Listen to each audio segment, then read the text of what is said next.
los marcos de referencia que tenemos y esa materia prima de lo que llamamos realidad en nuestra vida.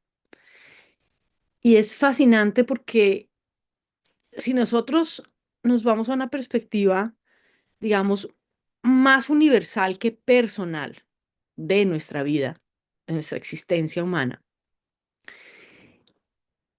el propósito de vida se vuelve algo que puede ser complejo de explicar, pero puede ser muy fácil que se llene de ruido la conversación de nuestro propósito de vida, ¿no?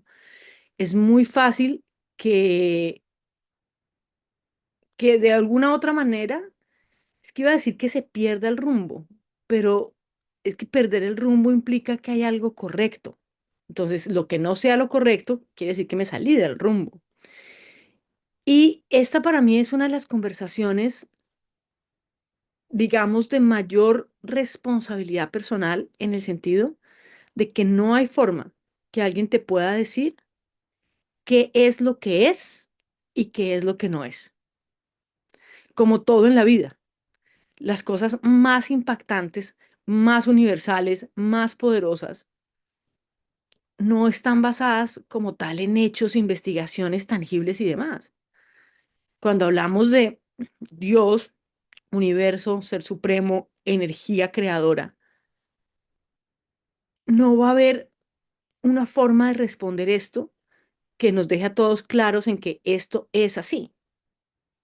Es un tema de tu responsabilidad personal, el que de alguna u otra forma decides dar por cierto, porque al final del día, eso es lo que hacemos con temas de esa magnitud.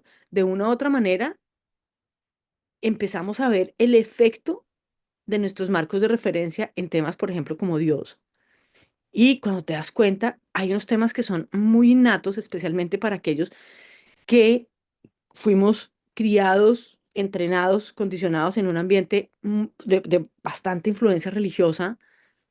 Hay algo que ya parece que es parte nuestra y son unas reglas, definiciones y verdades acerca de eso. Pero, y es tanto así que muchas veces incluso hay una reacción casi que instintiva a siquiera retarlo. A decir, "Ah, no, no, no, ¿cómo se te ocurre? No, o sea, es que Dios existe y Dios es así y no se puede usar el nombre de Dios en vano. Y, ¿no? Entonces hay un marco de referencia tan establecido que incluso no vemos que eso ha sido algo aprendido. Se vuelve algo como visceral el decir, no, eso sí es verdad. Pero lo que estamos hablando acá es de una u otra manera, aunque tú no lo veas, o aunque las personas que son tan fanáticas no lo vean, tú estás decidiendo continuar el patrón de dar eso por cierto. Y es una decisión que no tiene nada ni de bueno ni de malo, pero es una decisión personal. Todo aquello en lo que navegas la vida y que asumes y que sientes y experimentas como verdad, al final es una decisión, así sea, llamémoslo automática, o los que algunos llamarían subconsciente o inconsciente de lo que es lo que asumo y doy como verdad. Porque no hay forma de comprobar que ese es el Dios o de eso se trata la vida. Y uno de los ejemplos que yo no sé cuántos de ustedes lo vieron pues, o lo analizaron o lo reflexionaron desde la perspectiva de lo que ocurrió recientemente con el cambio del Papa. O sea, hay muchos elementos fascinantes alrededor. Que yo fui criada en un ambiente católico, entonces muchas de esas cosas eran absolutamente incuestionables. Esto es la verdad absoluta. Entonces, el tema del cambio del Papa, para mí en esta ocasión mostró varias cosas. Una, cómo sí es el líder de millones y millones de personas, pero cómo significa nada para muchas otras. Como para muchas otras era, oh, ok. Y era, wow, mire la parafernalia católica, pero no significa nada. Y para otras personas significaba algo profundo, algo que les conmovía. Yo decía, wow, porque todo eso que a cierto nivel parece universal, no lo es. Todo lo que llamamos universal al final del día se personaliza. Entonces me llamaba mucho la atención ver, por ejemplo, cómo, independientemente de nuestra opinión, y tengo muchas opiniones acerca del tema, que si Francisco era bueno, que si no era, que si fue bueno, que si fue menos malo, que si fue malo, que si este nuevo, que si es bueno. Independientemente de las opiniones que uno pueda tener, me llamaba mucho la atención, por ejemplo, detalles de los que siempre me han impactado. Entonces era como, por ejemplo, cuando yo crecía, el divorcio era un pecado y era castigado y las personas que se divorciaban eran excomulgadas y bueno, todo un tema. Y cómo llega el Papa Francisco y dice, ya el divorcio no es un pecado. Y yo decía, wow, o sea, eso es cambiable. Yo pensé que eran verdades. Entonces, antes sí era y ahora ya no es. O que el Papa Francisco hablaba de la humildad y la sencillez de la iglesia, entonces no usaba no sé qué, pero este nuevo sí lo usa. Entonces yo decía, ah, pero el punto de esto va a que muchas personas asumen como absoluta verdad lo que sea que el Papa les plantea, pero uno en lo personal puede ver que, pero hay opiniones y hay matices de grises y no es tan blanco y negro y depende del momento histórico de la situación. Entonces, en este momento, entonces sí es aceptable y hablamos de inclusión de todo el tema LGBT, pero entonces otro tiene una opinión diferente, entonces ya no es aceptable, pero este sí. Entonces, volviendo al punto de lo que hablábamos hoy es esto para nosotros, exploradores de vida, es tan válido, es porque lo que nos ayuda es a soltar aquello que se vuelve, digamos, una prisión invisible y es todo aquello que asumimos como verdad absoluta. Entonces, estos temas que, por ejemplo, para mí retan lo que yo di por cierto y como sí, como palabra de Dios, cúmplase, como, mira, y no hay tal. ¿Y de qué me sirves? Nuevamente, acuérdate que eso va a la naturaleza esencial del ser humano. Vivimos navegando supuestas verdades. Entonces, cuando yo mencionaba el tema del propósito de vida y pensaba, ¿qué vemos en la mayoría de las personas? En un nivel de absorción a responder y sobrevivir o reaccionar al día a día. Y el tema se vuelve el día de laboral, el drama laboral, cómo pago las cuentas, el tema de mi familia y entonces, ¿qué tengo que hacer? Tengo que limpiar la casa, tengo que limpiar la cocina, hay que arreglar la gotera, hay que hacer esto, que a los niños, acuérdate que... Y se vuelve, digámoslo en ese sentido, muy mundano, muy en el día a día. Entonces tú dices, ¿ese es el propósito del ser humano? Venir a eso y tener la ilusión que si se llega a los 60 o dependiendo del país donde viva, a los 60, 65, a los 50 y pico, poder pensionarse y ahí empezar a vivir. Ya cuando el cuerpo empieza a mostrar todas las señales de, no, pero pues es que si tuviera la energía, si tuviera la capacidad física, viviría diferente. Entonces uno ve como un tema muy finito, el tema de tiempo y los recursos en términos de energía y vitalidad y etcétera, etcétera. Y entonces entonces, ¿con qué propósito venimos acá? ¿A eso? Venimos acá con un propósito más, digamos, espiritual, de darnos cuenta nuestra verdadera esencia y cómo balanceamos eso, cómo conciliamos eso con que estamos en una experiencia humana que requiere que paguemos las cuentas, pero cómo establecemos entonces cuáles son las metas a las que queremos apostar, cómo entramos en ese baile y para nosotros, repito, como exploradores, se puede volver incluso más retador, pero a la vez más interesante, porque hay muchas personas que en su día a día, por X o Y, Z razón, no tienen ni siquiera la posibilidad de retarse o de retar su, su día a día.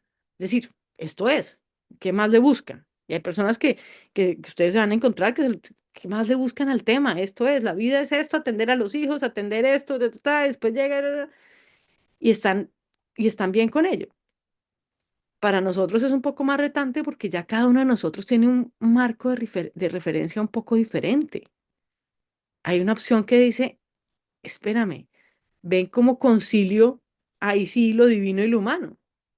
Ven cómo concilio el que puede haber algo trascendental, es decir, que trasciende lo humano, que va más allá, que me habla de entenderme desde otra, de verme, observarme, entenderme, sentirme desde otra dimensión diferente al día a día, desde otra dimensión diferente a la que aprendí de mí, y cómo concilio eso con el hecho de que igual a las 5 de la tarde tengo que hacer esto, que mañana se me vence el impuesto, que, espérame, ¿cómo concilio esto?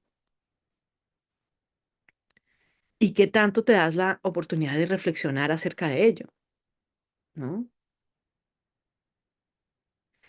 Entonces, una de las cosas que para mí se ha convertido, y venía de la conversación anterior, se ha convertido en bastante llamativa en la vida, es este tema de aquello de cómo nos reconocemos a nosotros mismos.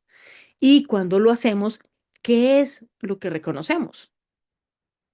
¿No? Porque sí, para mí es evidente cada vez más que no es evidente cómo navegamos la vida. Para mí es evidente que no es evidente. Es decir, ¿qué tanto tú notas que todas las reacciones que tienes, todas las decisiones que tomas, están basadas en un manual de operaciones, por llamarlo así, en un manual de configuraciones que tienes?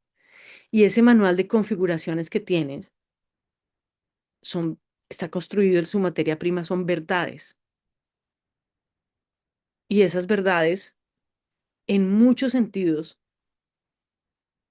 pasan absolutamente desapercibidas y por ende ni siquiera las retamos.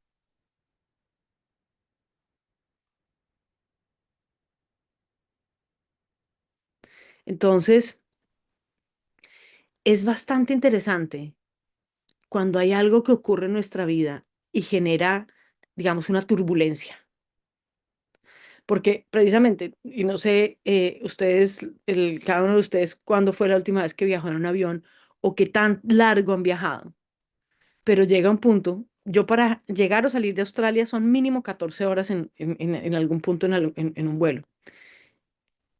Y llega un punto en que, pues depende mucho de lo que uno esté, de lo que esté ocurriendo dentro del vuelo, pero llega un punto en que uno ya no es consciente de que está volando a no sé cuántos miles de pies por encima pues, por encima de lo que sea. Llega un punto en que la situación se vuelve tan así que ya uno no, o sea, uno no tiene pendiente, estoy en una cápsula de hierro o de metales o lo que sea a tantos miles de metros eh, de la superficie de la Tierra y estoy yendo a alguna parte y todo esto que está ocurriendo. Pero cuando hay una turbulencia, ahí sí es inevitable que uno se despierta al hecho de, uh, espérame, aquí es donde estoy. Espérame, aquí es donde estoy. Aquí ya es evidente que estoy en un avión, ya no es que me distraje, que estaba viendo una película y me distraje, que estaba durmiendo. Si hay una muy fuerte, le choquea a uno el tema de, oiga, está en un avión, está en un vuelo, espere. Entonces lo mismo nos ocurre en la vida. Llegan momentos en que, especialmente a nosotros que estamos en estas conversaciones, nos volvemos más sensibles a las turbulencias de la vida. Entonces, para alguien una turbulencia puede ser como pequeña, pero nos llama la atención y dice, un minuto, ¿qué es lo que está ocurriendo en mí? Otras personas necesitarán esas turbulencias que parece uno que saltara del avión, que se le mueve y se le riega lo que tenga. Y dice, ¡fu! Espérate. pero habrá algunas personas que digan, vuelve y juega, esto está ocurriendo y es culpa de mi pareja, es culpa del señor presidente, de la señora presidente, es culpa de el mundo, es culpa de esto, ellos son, ellos son, ellos son, y ya en la turbulencia se perdió como una oportunidad de, espera, ¿qué es lo que ocurre en mí? Porque si nuestra existencia es una responsabilidad personal, las turbulencias pueden ser esa invitación a decir, mira, esto quiere decir que yo estoy dando como verdad. ¿Qué? Si mi reacción es esta ante el mundo, ¿qué es lo que yo estoy dando como verdad? Y no porque necesariamente tenga que cambiarla, porque yo vengo del modelo de todo lo que me encuentre hay que sanarlo, hay que superarlo, hay que deconstruirlo, hay que lo que sea, básicamente para cambiar, para ser la mejor versión que puedo ser de mí, bla, bla, bla, bla, bla. Pero no desde una perspectiva necesariamente constructiva, sino ese ser la mejor versión es asumiendo que como estoy no está bien y que mejor es mejor. Y eso tiene todo un paradigma interno de algo que puede ser muy nocivo del mundo del crecimiento personal, ¿no?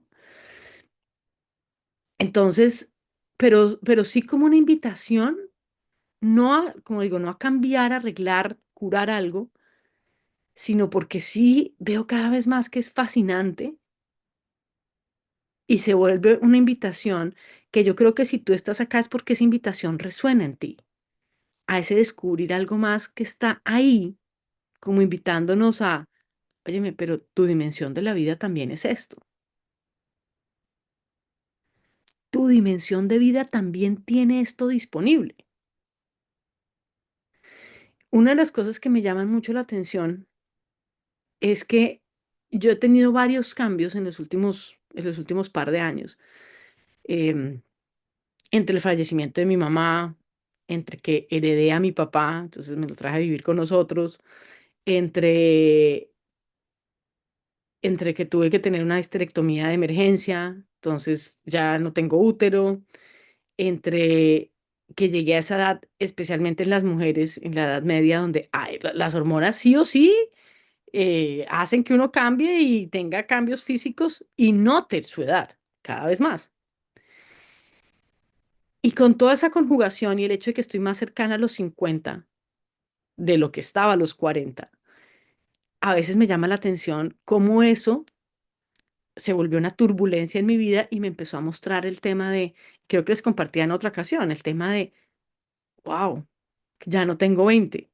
Y yo que en muchos escenarios me había acostumbrado a que yo era la persona más joven, entonces era la persona más joven, la más pequeña en el colegio, de las más pequeñas en la universidad, de las más pequeñas en ciertos cargos en la empresa, de bla, bla, bla, era la chiquita.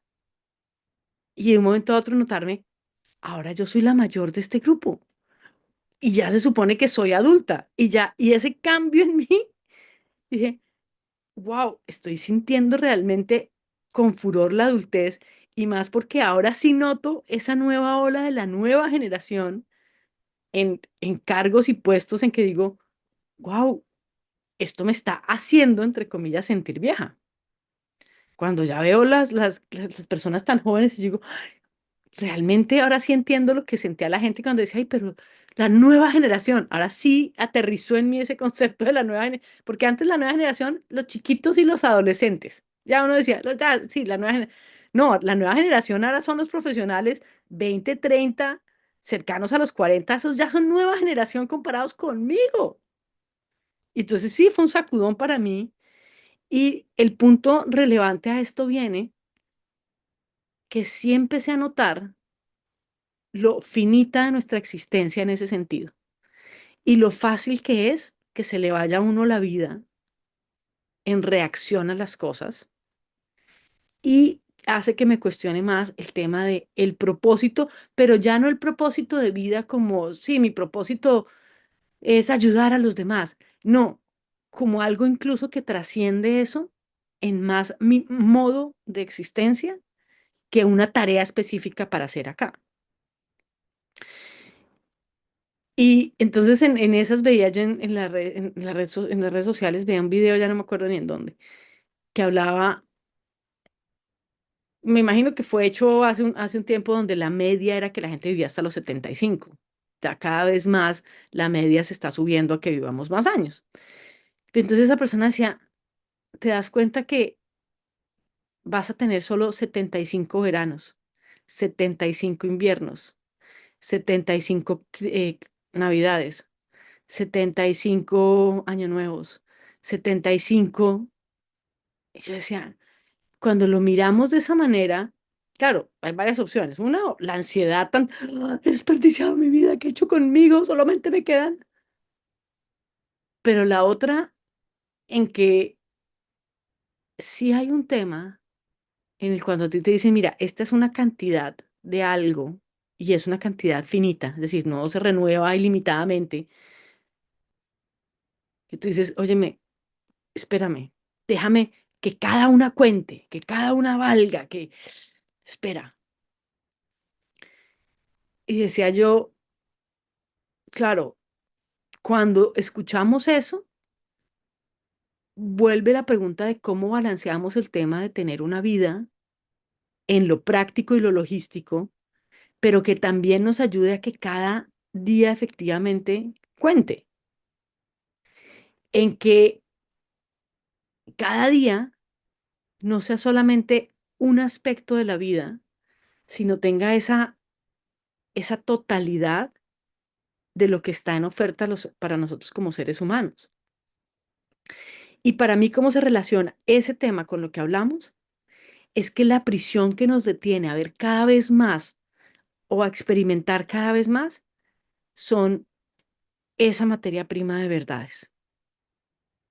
Porque si nos damos cuenta cómo cada una de las verdades nos muestra, nos limita en el sentido de que nos muestra una versión que excluye cualquiera del resto.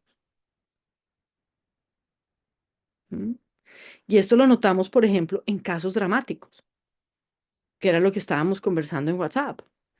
Cuando ocurre, voy a llevarlo al extremo, cuando ocurre una tragedia. Entonces decimos, wow, eso es una turbulencia que nos muestra mi mapa de verdades. Si esto ocurre, significa esto, esto, implica esto, esto. Decimos, wow, y esa turbulencia se vuelve una oportunidad para notar, por ejemplo, como nos lo compartías tú, Janet, wow, tengo la tendencia de armar catástrofes. Pero es, claro, yo no tengo la tendencia de hacerlo intencionalmente.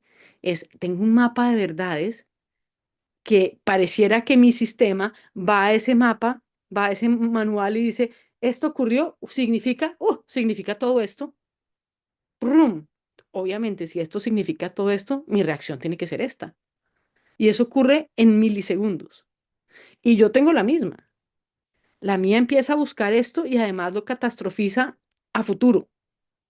Porque entonces me adelanto, mejor dicho, a kilómetros y años de distancia que todo esto implica y todo esto. Y yo digo, ah, mira, porque mi mapa de verdades está que esto es lo que me dice.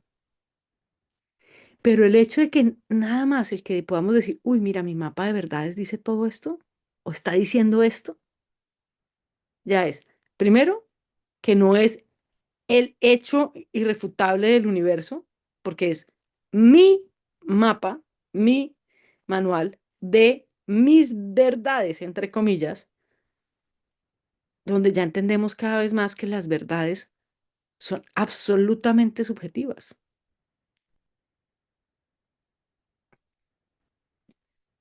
Entonces, donde volvemos a navegar esto y decimos, claro, es que de las cosas más fascinantes que tenemos en nuestra experiencia humana es que realmente es maleable, realmente es personificable, realmente es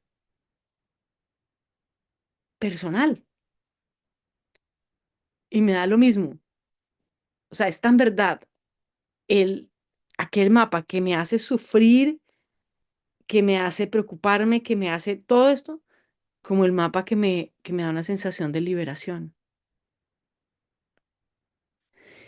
Ahora, para mí lo fundamental no es que yo me intente convencer de una perspectiva positiva de la vida, entonces piensa, pues es que lo veo ya como, ah, no me tengo que convencer de nada. Desde que vea más de qué se trata el tema, más tengo posibilidades. Y mi sistema, quiero pensar que va a tender más al bienestar, ¿no? Entonces, una de las cosas que empecé a investigar recientemente y se las voy a compartir, se las iré compartiendo cada vez que profundice más en el tema. Eh, a mí obviamente el tema de la depresión se me ha vuelto, de hecho, se me volvió desde hace muchos años obsesivo y cada vez que tiendo a tener, eh, a tener momentos depresivos o a sentirla que viene con su ola mágica de que, que el cerebro no me funciona, etcétera, etcétera, entonces ahondo más en, venga, ¿qué han descubierto? ¿Qué otros estudios hay? ¿Qué otro? Ta, ta, ta, ta. Entonces he estado profundizando mucho en eso y uno de los temas que me encontré, y yo creo que lo habíamos hablado, porque digamos que sí lo había encontrado, pero no a nivel que lo encontré ahora, y es el impacto de la espiritualidad en el cerebro. Entonces, digamos que ya hace rato lo había visto de, claro, la espiritualidad sí estimula un área específica del cerebro que ayuda con el tema del bienestar de salud mental. Entonces, eso lo había visto, y, pero como muy por encima. Pero ahora me encontré con un personaje que se llama Lisa Miller, que incluso tiene un libro de Awakened Brain, pero no sé cómo se traducirá en español, pero esto debe ser como el cerebro despierto o realizado, porque Awakened es como cuando uno se despierta a un hecho de la vida. Entonces, empezaba a leer el tema, y lo fascinante de esto es que ella comprobó con resonancias magnéticas funcionales cómo las personas que tienen una vida espiritual activa, y no necesariamente, y ella lo aclara, no se refiere a temas religiosos, sino se refiere también, o sea, a la conexión con algo más. Entonces, incluso la gente que realmente está presente y le encanta el tema de la naturaleza. Entonces, que le decía yo, por ejemplo, a Gabriela, dije, uy, ya entiendo cuál es tu fascinación y obsesión con el tema de la jardinería. Entonces, la gente que está muy con el tema de la naturaleza, la gente que realmente entra al tema de la meditación, la gente que ora, que se sienta a orar y tiene su ritual de oración, así que lo siente, se ha logrado comprobar en estas resonancias magnéticas cómo tienen la corteza del cerebro más gruesa que las personas que no, y cómo las personas con depresión que generan este tema de conexión espiritual les ayuda mucho más que mucho tipo de terapias. Eso me pareció fascinante. Y entonces en esta discusión acerca del tema, volvía yo a cómo muchas de las personas que sufren depresión, y depresión no me refiero a, ay, estoy deprimida hoy porque está lloviendo, no, depresión como estado clínico, eh, y como estado crónico, cómo gran parte del tema es su tendencia para racionalizar todo. Entonces, todo tiene que tener explicación intelectual, racional, etcétera, etcétera. Y cómo eso, en muchos sentidos, opaca esos aspectos que tienden a alimentar nuestro ánimo en la vida. Entonces, el tema de, no, pero Dios no existe. Entonces, todo el tema de los agnósticos o de los ateos, de, no, Dios no existe, donde, ¿cuáles son las pruebas de esto? ¿Cuáles son las... O sea, claro, para mí es cada vez más evidente el por qué las personas que sí tienen una fe, no constrictiva ni limitante de la fe del castigo y de, no, sino una fe basada en verdadero amor incondicional, tienden a tener una perspectiva más positiva de la vida. Y volví al tema de, si no podemos comprobar qué es cierto, sí vale la pena retar el mapa de verdades, que siempre igual va a ser subjetivo de todas maneras. Y todo lo que estoy estudiando con esta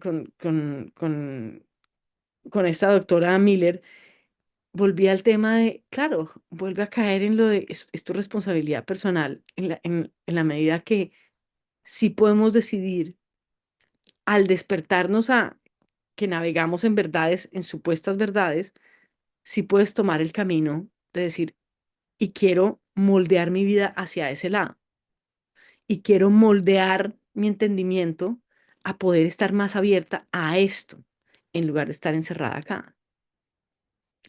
Y teniendo ahora la posibilidad de que cada vez más es evidente el por qué nos beneficia. Y vuelvo a cómo se concilia lo biológico con lo espiritual, cómo se concilia lo humano con lo divino. Y gran parte de eso vuelve y inicia para mí en el tema de qué tan despierto o despierta estoy a aquello que asumo como verdad y qué tanto aprovecho las oportunidades que me muestra la vida de autorreflexión para que eso sea más evidente para mí.